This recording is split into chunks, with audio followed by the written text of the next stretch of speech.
तो रेखा गुप्ता के शपथ लेते ही बीजेपी सरकार एक्शन मोड में भी आ गई है और अब यह भी जान लीजिए कि दिल्ली कैबिनेट में दरअसल कौन कौन है जो दिल्ली की कमान संभालेंगे और दिल्ली को विकास के पथ पर अग्रसर कराने के लिए लगातार प्रयासरत रहेंगे।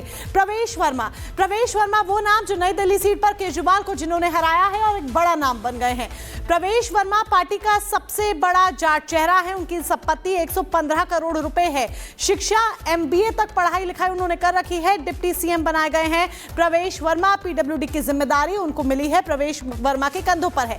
मनजिंदर सिरसा की बात कर लीजिए, बीजेपी का सबसे बड़ा सिख चेहरा है मनजिंदर सिरसा।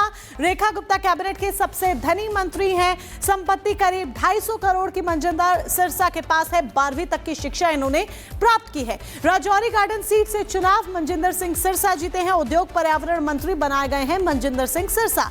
आशीष सूद की बात कीजिए जो कि बीजेपी का सबसे बड़ा पंजाबी चेहरा है। कैबिनेट के सबसे उम्र दराज मंत्री हैं आशीष सूद। इनकी संपत्ति 9 करोड़ 22 लाख रुपए के करीब है। शिक्षा BCom तक इन्होंने पढ़ाई कर रखी है। जनकपुरी विधानसभा सीट से चुनाव इन्होंने जीता है। गृह, शिक्षा और ग्रामीण विकास मंत्रालय आशीष सूद के पाले में गया है।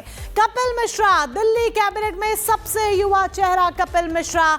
करावल नगर सीट से चुनाव कपिल मिश्रा ने जीता। संपत्ति 1 करोड़ रुपए है। शिक्षा पोस्ट ग्रेजुएट तक कपिल शर्मा पढ़ाई करे हुए हैं। कानून, पर्यटन और संस्कृति मंत्रालय कपिल मिश्रा के खाते में गया है। पंकज सिंह की भी बात कर लीजिए जो कि पूर्वांचल का एक बड़ा चेहरा है और कैबिनेट में एक बड़ी जगह इन्हें भी मिली है। विकासपुरी विधानसभा सीट से चुनाव जीता है पंकज सिंह ने। करीब 5 करोड़ रुपए इनकी संपत्ति है। ग्रेजुएट तक की पढ़ाई पंकज सिंह ने कर रखी है। पेशा इनका डेंटिस्ट है। समाज सेवा भी करते हैं। स्वास्थ्य और परिवहन मंत्रालय पंकज सिंह के खाते में गया है। तो ये वो कैबिनेट मंत्री हैं जो हमने आपको बताया जो कि रेखा गुप्ता की टीम आप इन्हें कहेंगे। रेखा गुप्ता की टीम है और यही सब मिलकर, यही चेहरे मिलकर दिल्ली को विकास के एक नए पथ पर लेकर जाने का दम भर रहे हैं।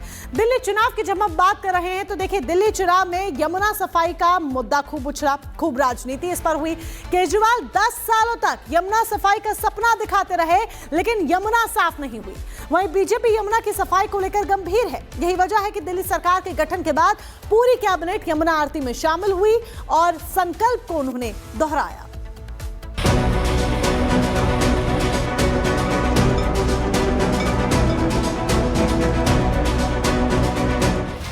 ये तस्वीर ना तो बनारस की है और ना ही सरयू तट की। ये तस्वीर है दिल्ली के वासुदेव घाट की, जहां बीजेपी सरकार ने दिल्ली जीतने के साथ ही इस परंपरा की शुरुआत कर दी है। मतलब साफ है कि बीजेपी परंपरा के साथ यमुना सफाई के अभियान में जुट गई है। शपथ के बाद खुद CM वासुदेव घाट पर आरती करने पहुंची। सिर्फ रेखा गुप्ता ही नहीं, पूरा कैबिनेट यमुना जी की आरती में शामिल हुआ। ऐसे में साफ है कि यमुना की सफाई को लेकर बीजेपी कितनी दृढ़ संकल्पित है। जी, हमारा संकल्प है, हम इसे पूरा करेंगे। बहुत अच्छी शुरुआत है, अच्छा लग रहा है यमुना मैया की आरती करके। जो हमने कहा उसको पूरा करेंगे। माँ यमुना के लिए हम लोगों की कमिटमेंट है, हमारी आस्था है और माँ यमुना ने हमें आशीर्वाद भी दिया है। माँ यमुना निर्मल हो और अविरल हो, उस दिशा में भारतीय जनता पार्टी की दिल्ली सरकार लगेगी और माँ यमुना को हम निर्मल बनाएंगे। दिल्ली में यमुना की जो दुर्दशा हुई वो तस्वीर किसी से छिपी नहीं है। दिल्ली में यमुना की लंबाई 48 किलोमीटर है, लेकिन सबसे ज्यादा प्रदूषित यमुना वजीराबाद से ओखला बैराज तक है, जिसकी लंबाई 22 किलोमीटर है। वहीं दिल्ली में सीवर ट्रीटमेंट प्लांट की संख्या 41 है, लेकिन सिर्फ 34 प्लांट ही काम कर रहे हैं। इतना ही नहीं, 1413 कॉलोनी में सीवर नेटवर्क का अता पता नहीं है। यमुना मैया के वहाँ आरती की, पूजा की और वहाँ भी जाके ये ताकत मांगी कि यमुना मैया को साफ करने की ताकत मिले और हम इस काम में जल्दी कामयाब हों। और ये एक बहुत बड़ा काम है। प्लान ऑफ एक्शन दिखना शुरू हो गया दिल्ली सरकार का। मैया की आरती की है हम लोगों ने और कैबिनेट की मीटिंग की। संकल्प साथ में है कि 3 साल में यमुना मैया को साफ कर दे जैसा बोला गया था। बिल्कुल, मतलब साफ है कि बीजेपी यमुना सफाई को लेकर गंभीर है। यही वजह है कि सरकार गठन से पहले ही बीजेपी मिशन यमुना पर जुट गई है। ऐसे में उम्मीद जताई जा रही है कि प्रदूषित यमुना जल्द से जल्द निर्मल होगी। Bureau report, Republic Bharat. देखिए लगातार यहाँ पर अभी इस पूरे मामले को लेकर राजनीति हो रही है, लेकिन ग्राफिक्स के जरिए आपको बता दें कि यमुना कितनी प्रदूषित है और क्या आंकड़े फिलहाल सामने आ रहे हैं। एसबीटी ब्रिज की बात करें 35 मिलीग्राम पर लीटर, आगे बढ़ते हैं और निजामुद्दीन पुल की बात करें 31 मिलीग्राम पर लीटर और बाकी जगहों पर बात करें, ओखला की बात करें 29 मिलीग्राम पर लीटर। हालांकि बीजेपी की तरफ से दावा किया गया कि वो सफाई करवाएंगे। आईटीयू ब्रिज की बात करें 24 मिलीग्राम पर लीटर है, 9 मिलीग्राम पर लीटर वजीराबाद में है और अलग अलग जगहों पर यमुना नदी में प्रदूषण काफी ज्यादा है, जिसकी वजह से राजनीति काफी ज्यादा गर्म हुई थी और उसके बाद भारतीय जनता पार्टी ने कहा था कि वो सत्ता में आएंगे तो उसके बाद सफाई होगी। हालांकि अरविंद केजरीवाल भी कई बार ये दावा करते हुए नजर आए हैं। आगे बढ़ते, राहुल गांधी की पार्टी दिल्ली में शून्य पर आउट हो गई और जिसकी टीम राहुल गांधी ने मायावती पर निकालने की कोशिश की है। राहुल गांधी ने सवाल उठाया कि बहन जी चुनाव ठीक से नहीं लड़ती हैं। ऐसे में मायावती ने राहुल गांधी को कड़ा जवाब दे दिया। देखिए रिपोर्ट।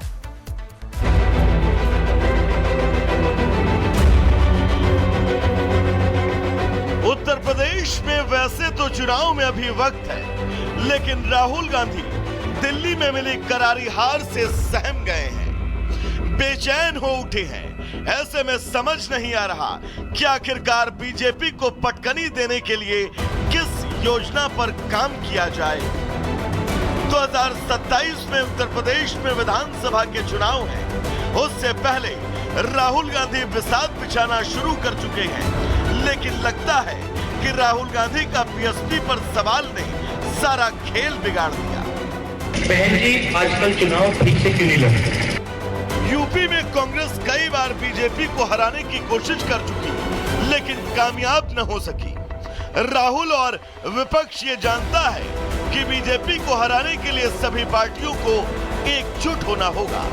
कोशिशें भी की गई, लेकिन विपक्ष चुनाव से पहले बिखर जाता है, जिसका नतीजा सबके सामने है। लेकिन इस बार राहुल गांधी मायावती को साथ लड़ने का न्योता दे चुके हैं।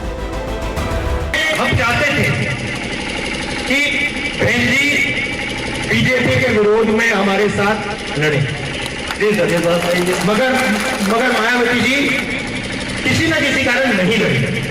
तो ये भी मतलब हमें तो काफी दुख लगा, क्योंकि अगर तीनों पार्टियां एक साथ हो जाती तो बीजेपी कभी नहीं जीती।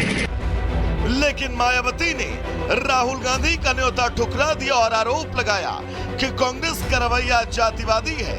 ऐसे में ऐसी पार्टी से बीएसपी गठबंधन नहीं कर सकती। वैसे यूपी में 2 लड़कों ने गठबंधन किया था, लेकिन उनके इरादे जिस इरादे में वो कामयाब न हो सके। ऐसे में अब राहुल गांधी 2027 में होने वाले चुनाव में बीजेपी वर्सेस विपक्ष के साथ मैदान में उतरना चाहते हैं। Bureau report, Republic Bharat. और चलिए अब आगे बढ़ते हैं, बात करते हैं सनातन के सबसे बड़े पर्व महाकुंभ की, क्योंकि महाकुंभ में अब तक 58 करोड़ श्रद्धालु आस्था की डुबकी लगा चुके हैं। हर आम खास पहुंच रहा है, सिर्फ देशी नहीं विदेशी श्रद्धालु भी पहुंच रहे हैं। कई सियासतदान हैं वो भी पहुंचे और आस्था की डुबकी उन्होंने लगाई। लेकिन ऐसे में राहुल गांधी से जब सवाल किया जाता है कांग्रेस के नेता से कि आप महाकुंभ कब जा रहे हैं, तो राहुल गांधी का क्या जवाब रहा, सुनिए जरा।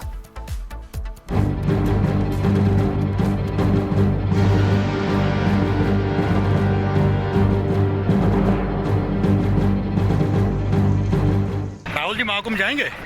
नमस्कार। राहुल जी महाकुंभ जाएंगे? नमस्कार। ये है राहुल गांधी का जवाब, लेकिन इन जवाबों ने कई तरह के अब सवाल उठा दिए। सवाल ये कि जो नेता अपने आप को सबसे बड़ा हिंदू साबित करने में जुटा है, उस नेता की पार्टी के कई नेताओं की जुबान से महाकुंभ